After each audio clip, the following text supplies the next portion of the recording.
اليوم صرني كنت فترة مقاطعة الايفنتات، فترة كثير طويلة وسنين كثير طويلة.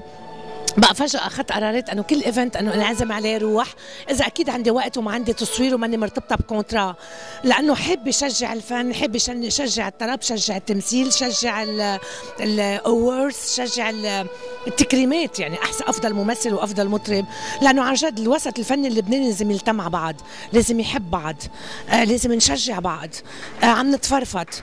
نحن بدنا انه نجتمع مع بعض، نكون قوه مثل المصريين مثل السوريين، كثير بحبوا بعض، كثير متضامنين، بدنا نكون متضامنين.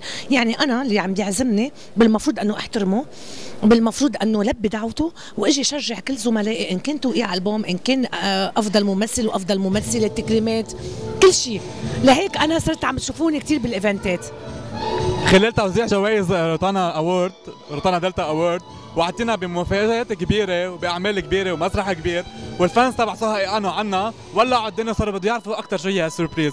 فينا نحكي عنها شوي اكثر؟ صح، انا صراحه عندي يعني شي 4 عروضات مسلسلات، بيناتهم 1 عربي و3 لبناني، وعندي عرض مسرحيه كثير ضخمه. صراحه انا ما بقدر اعطي تفاصيل الا ما اتفق على الاخر انا وياهم، وعلى القليل المنتج احترمه يقبل هو انه اعطي تفاصيل. انت اليوم بس تشتغل مع منتج ما فيك تطلع من راسك تحكي بالاعلام، بس يقولوا لي منتجين جو اون، انا بوعدكم بتصل بمكاتبكم وبعطيكم كل التفاصيل.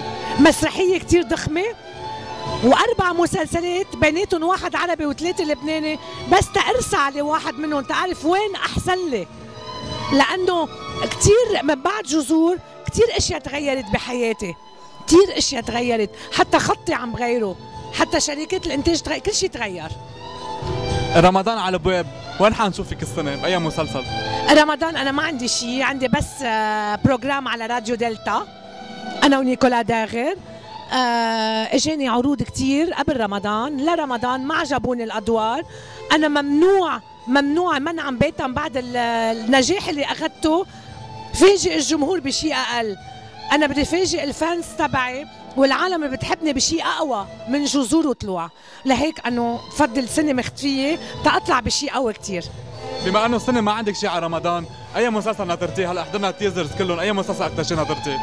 انا للصراحه ناطره لو بوجه لها تحيه لنادين نجام، لعابد فهد، وبوجه تحيه كثير كبيره ليوسف الخال، بحبك كثير، بموت فيك.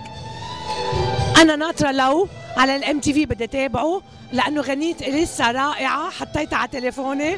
بدي تابع زميلي وحبيبي وسام حنا ب10 عبيد صغار.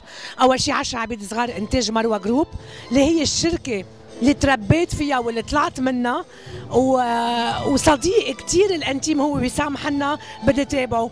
وهن اثنيناتهم على الام تي في، بقى ما رح يكونوا بنفس التوقيت، يعني اكيد كل واحد بتوقيت.